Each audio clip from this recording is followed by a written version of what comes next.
ஓம் நம சிவாய. வணக்கம். நான் ஜோதிடர் மகேஜி பேசுகிறேன். அதிர்ஷ்டங்கள் இல்லாத ஜாதக அமைப்பு.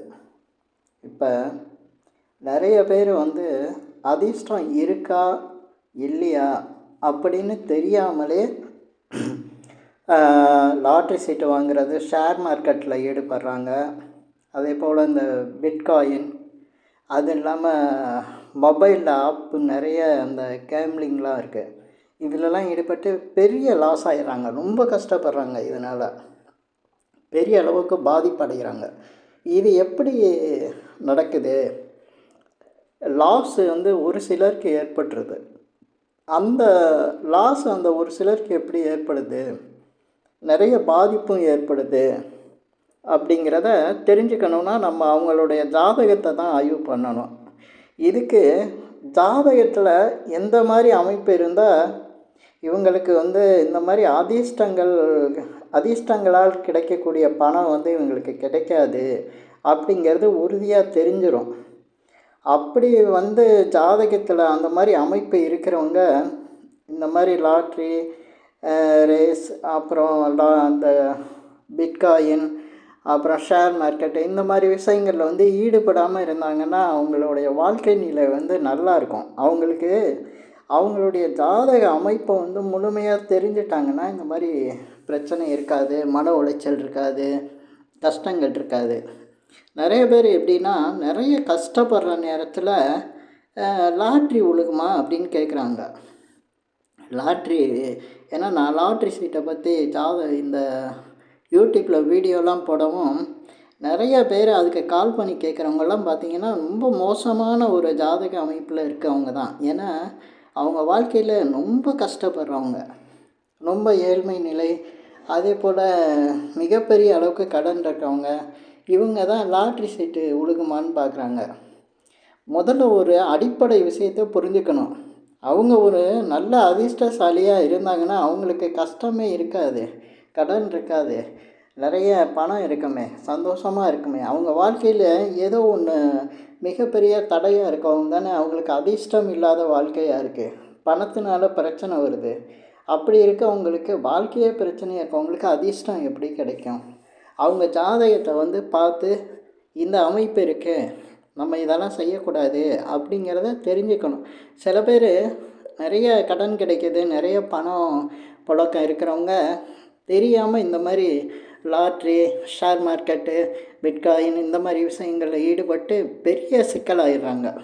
சட்ட பிரச்சனையெல்லாம் சந்திக்கிறாங்க, கோர்ட்டு வழக்கு இந்த மாதிரியெல்லாம் போயிடுறாங்க. ரொம்ப மன உளைச்சல். அவங்க மட்டும் இல்லை, அவங்க குடும்பத்தை சேர்ந்தவங்களும் இதனால் பாதிக்கப்படுறாங்க. அந்த ஜாதகர் மட்டும் இல்லாமல் அந்த ஜாதகத்தை சேர்ந்த குடும்ப உறுப்பினர்கள், நண்பர்கள் எல்லாமே பாதிக்கப்படுறாங்க. இப்போ இவ்வளோ பெரிய விஷயம் இவ்வளோ பெரிய பாதிப்பை கொடுக்குதுன்னா அப்போ ஜாதகத்தை தெரிஞ்சுக்கலாம்ல. அப்போ ஜாதகத்தை பார்த்துட்டா இந்த மாதிரி விஷயங்களில் ஈடுபடாமல் இருக்கலாமே. லாஸ் ஆகும், இதனால் பெரிய பிரச்சனை வரும் அப்படிங்கிறதெல்லாம் தெரிஞ்சுக்கலாமே. ஆனால் அதெல்லாம் யாரும் தெரிஞ்சுக்கிறதே இல்லை. எல்லோரும் தானும் அதிர்ஷ்டசாலின்னு தான் நினைக்கிறாங்க. எல்லாருக்கும் அதிர்ஷ்டசாலிங்கிற நினப்பு இருக்கலாம். ஆனால் அந்த அதிர்ஷ்டம் இல்லைன்னா நம்ம போடுற பணம் லாஸ் ஆயிடுச்சுன்னா அதனால் ஏற்படக்கூடிய விளைவுகள் என்ன அப்படிங்கிறத புரிஞ்சுக்கணும். அப்போ அது தெரியாமலே நிறைய பேர் இந்த மாதிரி அதிர்ஷ்டம் இல்லாத ஜாதகத்தை வச்சுக்கிட்டு ரொம்ப ரிஸ்க் எடுக்கிறாங்க. ரிஸ்க் எடுத்து இந்த மாதிரி பிரச்சனைகள்லாம் மாட்டிக்கிறாங்க. இப்போ இந்த மாதிரி இருக்கிறவங்க ஜாதக அமைப்பு எப்படி இருக்குங்கிறத இதில் நான் இந்த பதிவில் தெளிவாக சொல்லியிருக்கேன். இப்போ இந்த விஷயம் தெரிஞ்சுக்கிட்டவங்க பெரும்பாலும் நான் சொல்கிற இந்த மாதிரி ஜாதக அமைப்பு இருந்தால் இப்போ ஷேர் மார்க்கெட்டு, லாட்ரி சீட்டு வாங்குறது, பிட்காயின் வாங்குறது, கேம்லிங், இந்த மாதிரி விஷயங்களில் ஈடுபடாமல் இருந்தாலே அவங்களுக்கு அதிர்ஷ்டம்தான். அதுக்கு தான் நான் இந்த பதிவே போட்டிருக்கேன். இப்போ அதிர்ஷ்டம் இல்லாத ஜாதகத்துக்கு அதிர்ஷ்டத்தை கொடுக்கறது என்னென்னா, இவங்க இந்த மாதிரி பாதிப்பில் இல்லாமல் இருக்கிறதே அதிர்ஷ்டமாயிரும். அதுதான் நான் இந்த பதிவில் சொல்ல வரேன். இப்போ இந்த அமைப்பு எப்படி பாதிப்பை கொடுக்குது? அவங்களுக்கு லாட்ரி சீட்டோ ஷேர் மார்க்கெட்டோ பிட்காயினோ இல்லை கேம்லிங்கோ எதுவுமே ஒத்து வராது. அப்படிங்கிற ஜாதகம் எப்படி இருக்கணும்னா, பொதுவாக நம்ம ஜாதகத்தில் வந்து 5ஆம் இடம் தான் அதிர்ஷ்டத்தை சொல்லக்கூடிய இடம். இப்போ ஒரு ஜாதகருக்கு பார்த்திங்கன்னா லக்னத்துக்கு 5ஆம் இடம் திதி சூனியத்தில் இருந்ததுன்னா அவங்க இந்த மாதிரி கேம்லிங் விஷயத்தில், லாட்ரி, ஷேர் மார்க்கெட்டு, பிட்காயின் இந்த விஷயத்துலலாம் ஈடுபடாமல் இருக்கிறது ரொம்ப நல்ல விஷயம். ஏன்னா அவங்களால அதில் ஜெயிக்கவே முடியாது. அவங்களுக்கு அதிர்ஷ்டம் வரவே வராது. ரொம்ப கஷ்டம். அதிர்ஷ்டம் கிடைக்கிறதுனா ரொம்ப சிரமம். இதில் இந்த மாதிரி இருக்கும்போது இந்த மாதிரி 5ஆம் இடம் வந்து லக்னத்துக்கு 5ஆம் இடம் நான் சொல்கிறது, ராசிக்கு 5ஆம் இடம் இல்லை, ஒரு ஜாதகத்தில் லக்னத்துக்கு 5ஆம் இடம் திதி சூனியம் பெற்றிருந்தா, திதி சூனியத்தில் இருந்ததுன்னா அவங்களுக்கு இதுதான் நிலைமை. அவங்களுக்கு எப்படி இருக்கும்னா, இந்த திதி சூனியம் வேலை செய்ய ஆரம்பிச்சிருச்சுன்னா இதிலெல்லாம் ஆர்வத்தை கொடுத்துரும். லாட்ரி சீட்டு வாங்கிறது, ஷேர் மார்க்கெட்டில் ஈடுபடுறது, பிட்காயின் வாங்கிறது, இந்த மாதிரி கேம்லிங், இந்த மாதிரி அதிர்ஷ்டத்தை நம்புகிற குணம் வந்து அவங்கள்ட்ட அதிகமாகிடும். ஏன்னா வாழ்க்கை வந்து அவங்களுக்கு மோசமான திசாபுத்தியாக இருந்து பாதிக்க ஆரம்பிக்கிறதுனாவே இந்த மாதிரி விஷயங்களை இவங்க செய்ய ஆரம்பிச்சிருவாங்க. மிக எச்சரிக்கையாக இருக்கிற மாதிரி இதில் கவனம் செலுத்துங்க. உங்கள் ஜாதகத்தை நீங்கள் பார்த்துக்குங்க. ஏன்னா இந்த மாதிரி விஷயங்கள் ஆர்வம் வரவங்க, ஆர்வம் இருக்குதுனாவே நீங்கள் உங்கள் ஜாதகத்தை வந்து செக் பண்ணி பாருங்கள்.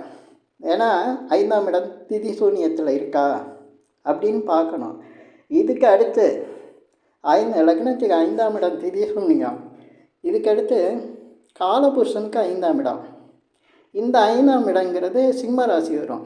சிம்ம ராசியில் வந்து ராகு கேது, ராகு அல்லது கேது யாராவது ஒருத்தர் இருந்தாலும், அதே போல் சனி பகவான் அங்கே இருந்தாலும் சரி, அந்த அந்த இடம் வந்து நிச்சயம் பாதிக்கப்பட்டிருக்கும். இப்போ வந்து இன்னும் கூட செவ்வாய் கூட சொல்லலாம். அந்த இடத்துல செவ்வாய் இருந்தாலும் அந்த சிம்ம ராசியில் அவங்களுக்கு வந்து அதிர்ஷ்டத்தை தராது.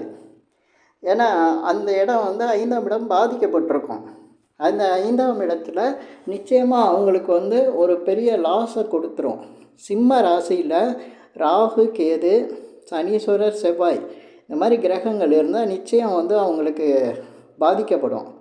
அதே போல் அந்த சிம்ம ராசியோட அதிபர் சூரியன் யாருடைய ஜாதகத்திலேயாவது நீசம் பெற்றிருந்தாலும் அவங்களுக்கு இந்த லாட்ரி, இந்த அதிர்ஷ்டம் இதெல்லாம் வந்து கிடைக்கிறது கஷ்டம்.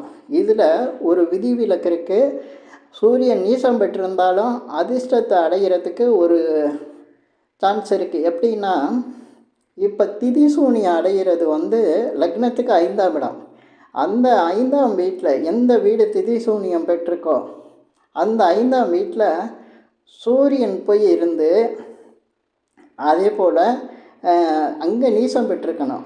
சூரியன் அங்கே போய் நீசம் பெற்றிருந்து ராகு கேது கூட அந்த வீட்டில் இருந்து, இல்லை சனீஸ்வரர் அந்த வீட்டில் இருந்தால் அவங்களுக்கு அது யோகமாக மாறும்.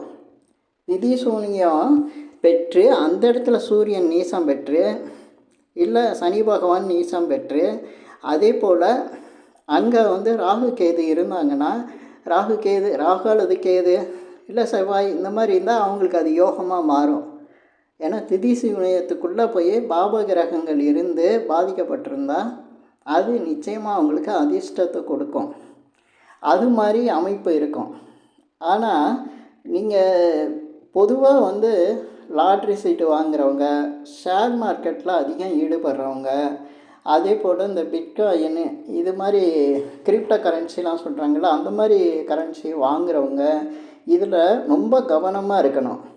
5ஆம் இடம் திதி சூனியம் பெற்றிருக்கா, ஜாதகத்தில் அதிர்ஷ்ட வாய்ப்பு எப்படி இருக்குது அப்படிங்கிறத முழுமையாக தெரிஞ்சுக்கணும். ஏன்னா அதே போல் ஒருத்தருக்கு திசா புத்தியை வச்சு பார்க்கும்போது புதன் திசையில் ரொம்ப கவனமாக இருக்கணும். இந்த புதன் திசைங்கிறது காலபுருஷனுக்கு 6ஆம் இடமாக வரும். அது கடனை சொல்லக்கூடியது. எந்த வகையிலையாவது கடனை கொடுத்துரும், இல்லைன்னா பண விஷயங்களில் பெரிய இழப்பை கொடுக்கும், மிகப்பெரிய ஒரு கஷ்டத்தை கொடுக்கும். அதுவும் இந்த மாதிரி திசாபுத்தி நடக்கையில் மிக கவனமாக இருக்கணும். இந்த மாதிரி அமைப்பு இருக்கிறவங்க லாட்ரி, இந்த ஷேர் மார்க்கெட்டு, பிட்காயின் இதில் வந்து எச்சரிக்கையாக இருக்கணும். இப்போ இந்த எச்சரிக்கை வந்துட்டாலே அவங்களுக்கு அதிர்ஷ்டம் மாதிரி தானே.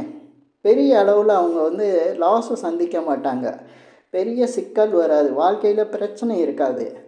இதை எல்லோரும் தெரிஞ்சுக்கணுங்கிறதுக்காக தான் நான் இந்த பதிவில் இந்த விஷயத்த சொல்லியிருக்கேன். நிறைய பேருக்கு வந்து இதில் வந்து அதிர்ஷ்டம் இருக்கிறதாவே எல்லாம் நினச்சிக்கிட்டு இருக்காங்க. அதிர்ஷ்டம் இல்லாத ஜாதகத்தையே நான் இப்போ தான் பதிவில் போட்டிருக்கேன். இந்த பதிவை பார்த்த பிறகு கொஞ்சம் எச்சரிக்கையாக இருங்க. உங்கள் ஜாதகத்தை நல்லா செக் பண்ணிக்கோங்க. யார்கிட்டையாவது ஜோதிடத்தை காமிச்சிங்கன்னா எந்த பாவம் உங்களுக்கு லக்னத்துக்கு எந்த பாவம் வந்து திதி சூன்யத்தில் இருக்குது. பொதுவாக இந்த ஷேர் மார்க்கெட்டு, லாட்டரி இந்த மாதிரி அதிர்ஷ்டம் இருக்கிறத தெரிஞ்சுக்கணுன்னா 5ஆம் இடத்தை பார்க்கணும். 5ஆம் இடம் திதி சூன்யத்தில் இருந்ததுன்னா இந்த மாதிரி பிரச்சனை இருக்கும். அதே போல் சிம்ம ராசி, சிம்ம ராசியில் சனியோ, ராகுவோ, கேதுவோ அல்லது செவ்வாயோ இருந்தால் இந்த மாதிரி உங்களுக்கு அதிர்ஷ்டம்னு சொல்லி நம்பி மிகப்பெரிய இழப்பை சந்திக்கக்கூடிய நிலை இருக்கும். இந்த பதிவில் நான் சொல்லியிருக்கிற விஷயங்கள் உங்களுக்கு பிடிச்சிருந்தா ஷேர் பண்ணுங்கள், லைக் பண்ணுங்கள். அதே போல் இந்த சேனலுக்கு சப்ஸ்கிரைப் பண்ணுங்கள். என்கிட்ட ஜாதகம் பார்க்கணுன்னா மட்டும் கீழே இருக்க என் நம்பருக்கு கால் பண்ணுங்கள். நன்றி, வணக்கம்.